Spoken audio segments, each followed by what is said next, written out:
Salut les dormeurs, réveillez-vous. Alors la campagne électorale bat son plein, mais pour la première fois, il y a quelque chose qu'il faut souligner. Pour la première fois, en fait, l'Europe et le monde se sont invités dans cette campagne. Jusqu'à présent, quand même jusqu'en 2007 pratiquement, c'était entièrement franco-français. Vous savez, on discutait entre nous.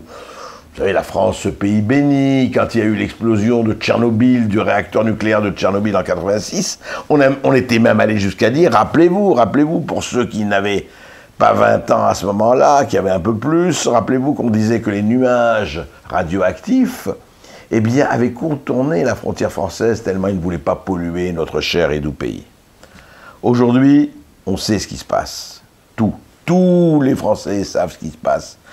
En Grèce, en Espagne, ici, la dette, etc. On en discute suffisamment pour que tout le monde soit au courant.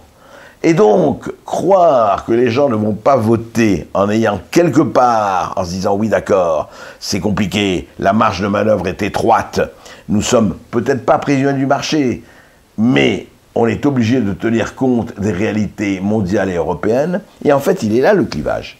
Il est entre ce n'est plus entre la droite et la gauche, en tout cas la droite traditionnelle et la gauche traditionnelle. Elle est entre ceux qui disent il faut tenir compte des réalités du monde et de l'Europe, entre ceux qui disent pas du tout, on va renverser la table, on va renverser la vaisselle, on s'en fout des marchés, on va maîtriser les banques, on va maîtriser tout ça, on va même sortir de l'euro pour certains, pas sortir de l'euro pour d'autres, mais nous allons prendre le contrôle de notre destinée. Très bien, très bien. Mais peut-on le faire tout seul? La France, aujourd'hui, peut-elle faire la révolution dans un seul pays? Vous voyez, les vieux débats d'il y a 60 ans, les vieux débats marxistes, aujourd'hui prennent une coloration totalement différente en se disant, peut-on vraiment réformer dans un seul pays ou est-on obligé de réformer au niveau européen?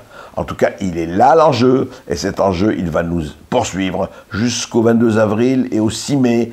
Alors, si vous avez à choisir, choisissez bien.